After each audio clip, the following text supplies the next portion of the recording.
episodes after Christmas. We refined it and refined it. The quickest we did it one day was 2 hours and 17. We're all very grateful. Obviously, making Top Gun, the soundtrack and the music and every movie's very... A measured, cinematic look at how two titans collide and what that collision reveals about power, process, and the cost of control in modern Hollywood. It starts with a whisper that turns into a drumbeat. You hear it in the trades, in the studio corridors, on set. Actors who also produce, producers who also act, in the fragile membrane between collaboration and control. Now imagine that membrane tested by two of the most formidable presences of their era, Russell Crowe and Tom Cruise. You can be that cure. Stop. A sacrifice. Just stop. For the greater good. I'm not interested in that at all. What happens when a no-nonsense method bruiser meets a precision-engineered blockbuster machine? What happens when a franchise launch becomes an autopsy? And when Crowe finally speaks, carefully, thoughtfully, but unmistakably, why do his words land like a quiet thunderclap? Stay with us. We're going to rewind, run the tape, and then press play on the moment that turned rumor into record. By the end, you'll understand not just what was said, but why it matters, how it reframes the mummy, the doomed dark universe, and the delicate dance of power that defines 21st century studio filmmaking. Let's dive in. That was bullshit, and they tweet that to their friends. No, that one was bullshit, Right. So you kind of get it. Here's why this matters. Hollywood isn't just about talent, it's about leverage. It's about who gets the final say on character, on story, on tone, on the very soul of a movie. When Russell Crowe, a Best Actor Oscar winner with a reputation for immersive intensity, shares his side of a high-profile collaboration with Tom Cruise, one of the last true movie stars who can also bend a production to his will, you're not hearing gossip. You're getting a case study. Before we dive in, understand that what follows aims to be balanced and sourced in public-facing commentary and industry reporting. Disputed elements will be treated as claims, not verdicts. Ready? Let's rewind. He was born in Wellington, raised in Australia, and built like a rugby forward who wandered onto a Shakespeare stage. Russell Crowe's early life reads like a compass, finding north through grit. The family moved, hustled, adapted. He learned to work early. There's an edge to his persona that feels hand-forged, an alloy of blue-collar stubbornness and classical ambition. You can picture a teenage Crowe staring down his first audience in some cramped venue that smelled like spilled beer and fresh paint. The script, forgive me, David Franzoni. He doesn't blink. We fast forward to the apprenticeship years, theater gigs, TV roles, and the long corridor of near misses. There's a formative detail fans love to recount, how Crowe approached roles like a craftsman rather than a celebrity. He sanded them down until they were his. That's the through line that carries him to the 90s breakout. Romper Stomper puts the industry on notice, not just talent, voltage. Then comes the American phase, LA Confidential, The Insider, and the gladiatorial coronation that follows. With Gladiator, he turns stillness into dominance, rage into code. An Oscar arrives, the world gets shown the message. This isn't a star who floats above the movie. He burrows inside it until the movie growls in his voice. Here's where it gets complicated. Fame creates its own gravity. Crowe gravitates toward auteurs who invite friction because friction makes fire. Michael Mann, Ridley Scott, Darren Aronofsky circling, Peter Weir, Ron Howard, James Mangold, directors who don't fear actors that push back. The roles, captain, boxer, journalist, outlaw, mathematician, share a common blueprint. Men fighting not just systems, but themselves. Behind the curtain, Crowe's reputation develops the weathered patina of seriousness. Famous after LA Confidential, it was that was the sort of thing where He's not there to coast. He's there to win the day's work. Meanwhile, on a parallel track, Tom Cruise perfects the modern blockbuster's physics. If Crowe is the forge, Cruise is the engine. He builds a career on speed, commitment, and the pursuit of clean, bullet-time choreography, both literal and metaphorical. He becomes a producer not as a vanity title, but as an operating system. Scripts bend, schedules flex, stunts escalate, the product gleams. Crowe and Cruise aren't opposites so much as different instruments playing at stadium volume. So when Universal Pictures dreams of a monster-verse, the dark universe, and casts Cruise as the spearhead in The Mummy, with Crowe as Dr. Henry Jekyll, the crossover feels like a comic book crossover. Worlds colliding, IP multiplying, two alpha craft traditions sharing a frame. Welcome to Prodigium, Mr. Morton. But that's not the whole story. Let's step inside that production, carefully and with the humility that the full truth lives in dozens of vantage points. Industry reports at the time suggested that The Mummy was a film with multiple centers of gravity. One set of accounts painted a picture of a movie searching for tone, horror or high adventure, gothic or glossy. Another thread, again reportedly, argued that Cruise's power as a star producer reshaped the cut around his character, tilting the narrative axis. According to these accounts, rewrites and reshoots became attempts to reconcile competing identities, a legacy monster reboot, and a Cruise-calibrated action vehicle. It's you.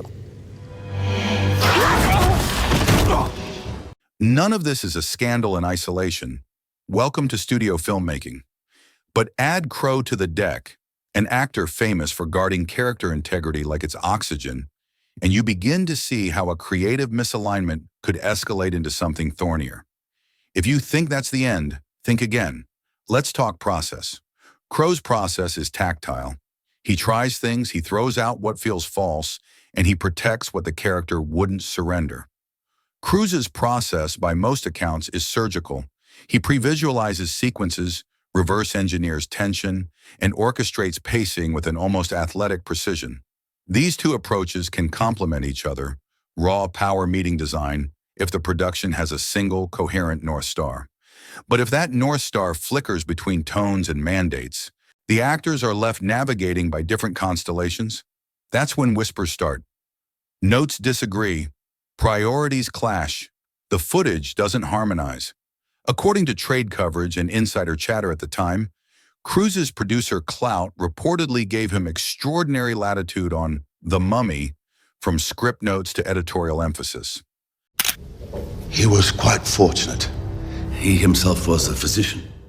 Under this theory, Crowe steps into a film expecting an ensemble-minded dark fantasy with adult edges, then finds himself in a project that keeps recentering around a different gravitational core. The beats that should define Dr. Jekyll, moral dilemma, tragic science, velvet menace, get compressed to make room for kinetic set pieces.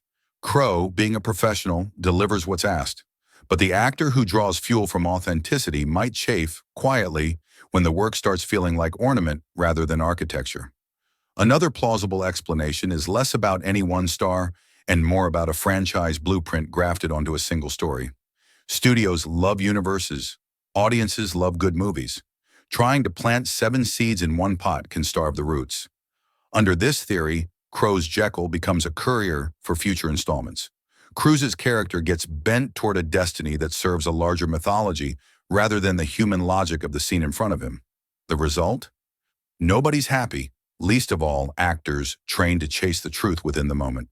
In this version of events, if Crowe later sounds critical, he's not aiming at a colleague. He's indicting the industrial impulse to build a world before you've built a heart. But then everything changed. For years after the film's release, Crowe stays professional.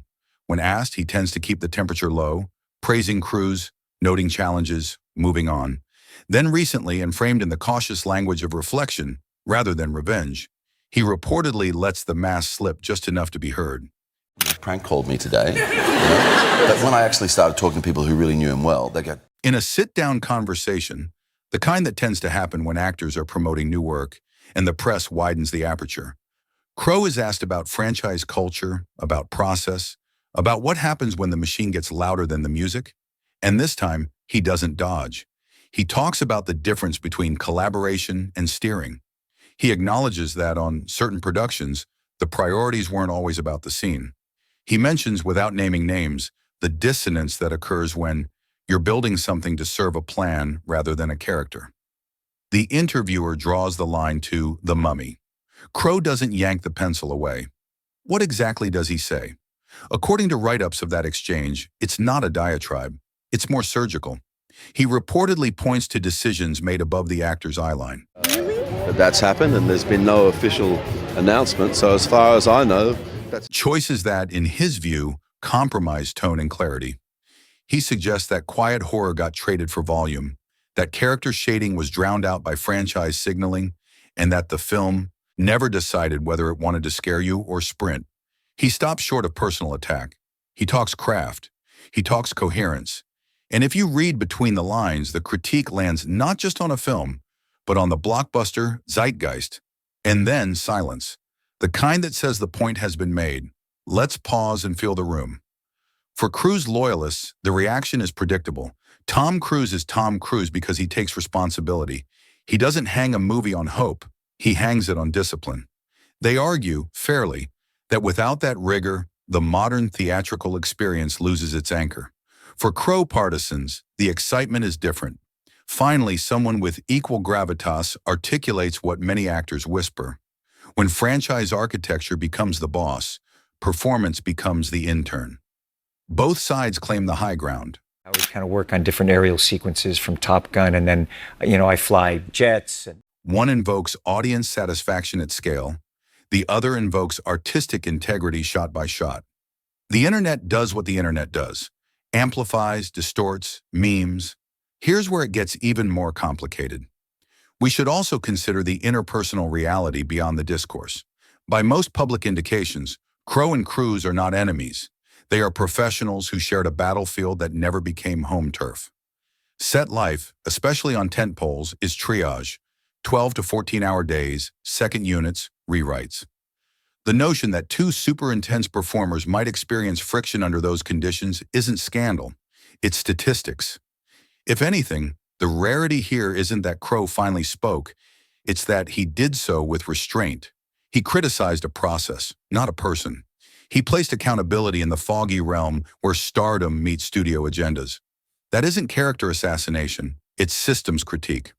Fast forward to the immediate aftermath of his comments. Industry sites clip the segment.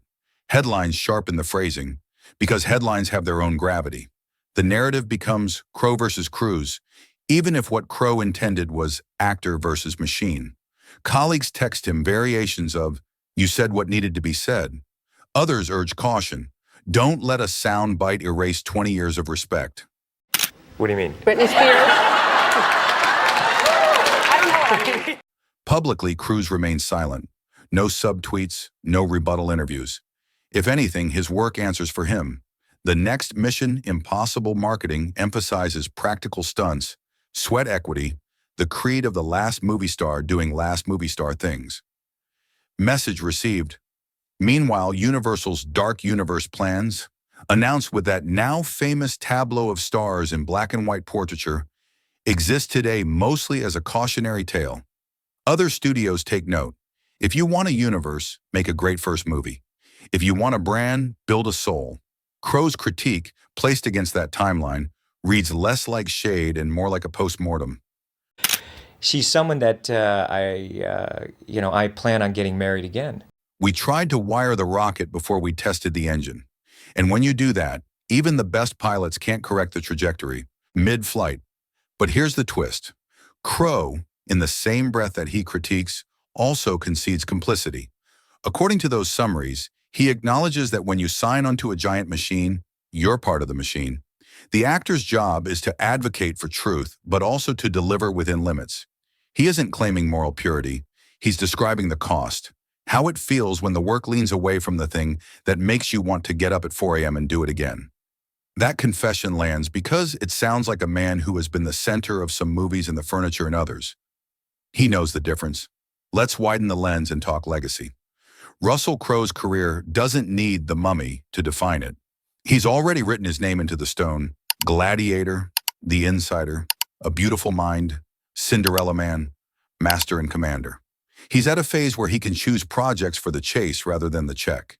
He can direct, he can mentor, he can drop in for a character actor's steal and leave before the credits. And we dream about things. I mean, we dreamed of making... Tom Cruise likewise is in his late career summit push, doubling down on theatrical spectacle, carrying the flag for a kind of large format sincerity that critics and audiences both find increasingly rare. In other words, These are not peers fighting for the same oxygen. They are weather systems that sometimes overlap. When they do, bring a raincoat. So what are the lessons? First, power without purpose produces noise. Second, actors protecting character aren't being difficult. They're being the last line of defense against abstraction. Third, franchises can be thrilling, but only if each chapter remembers it as a story first, a note second. And finally, when a veteran like Crowe breaks silence, it's rarely about score settling. It's about leaving a signpost for whoever comes next. Let's fast forward to today. Crowe continues to work. Indies, genre curios, mentorship gigs, the occasional surprise turn that reminds you how unpredictable his choices can be. He's also more comfortable in interviews than he once was, mixing gruff humor with reflective candor. Talented The Weekend, and it's entitled Can't Feel My Face. If you listen closely, you can hear a theme: gratitude seasoned with boundaries. He talks about the craft like a trade, about ensembles like families, about directors like captains who must earn loyalty by telling the truth. He's not retired from big swings. He's retired from pretending the scoreboard doesn't matter. Cruise continues his mission: raise the bar, run faster, jump higher, make the camera a witness to effort, not an accomplice to trickery. Post-pandemic, his advocacy for theaters has been loud and, many exhibitors would say, life-saving. He is, in a very real sense, an institution unto himself. The rare actor whose commitment becomes part of the marketing, whose behind-the-scenes footage is a featurette that sells tickets. Whatever you think of the movies, the ethic is clear. Respect the rivalry audience enough to scare yourself on their behalf. And the two of them? No public feuds. You know, I just do what I do. I love making movies, and I feel privileged to be able to do that. No tabloid escalations. Just a moment in time, a single movie, a single system, where their philosophies grazed each other like tectonic plates. The tremor still registers because of what it says about the fault line running under the industry. Before we close, let's return to those opening questions. What happens when a no-nonsense craftsman meets a blockbuster general? You get a movie that feels like two radios playing in the same room. What happens when franchise calculus overwhelms character algebra? You get an autopsy disguised as a launch party. And when Crowe finally speaks, why does it land with weight? Because he isn't clawing at a rival. He's carving a clarifying sentence into the marble wall of how this business works now. Here's a final thought that might surprise you. The story you just heard is not a tragedy. It's a tension report, evidence that the system can still provoke honesty from its veterans, and that honesty can illuminate the next move. I know you're a good man. If you're an actor, you hear a reminder to fight for truth inside the line reading. If you're a producer, you hear a reminder that freedom without focus can sink the ship. If you're a fan, you hear a reminder that the movies you love survive when the people making them remember why they started. Let's land this plane. Crowe's remarks, measured, surgical, but not flattering, don't cancel a colleague. They critique a context. They argue for stories that choose a spine and stick to it. They transform what went wrong with that movie into how do we do better next time. And in a town that often confuses volume with clarity, that ironically is a kind of silence breaking we could use more of. If you've got thoughts about actor power, producer power, or the fate of cinematic universes, drop them below. Which collaboration would you still love to see these two attempt? And under what director? And if you appreciated the deep dive, no gossip, just context, consider subscribing. We're here to keep the signal clear over the noise, one story at a time.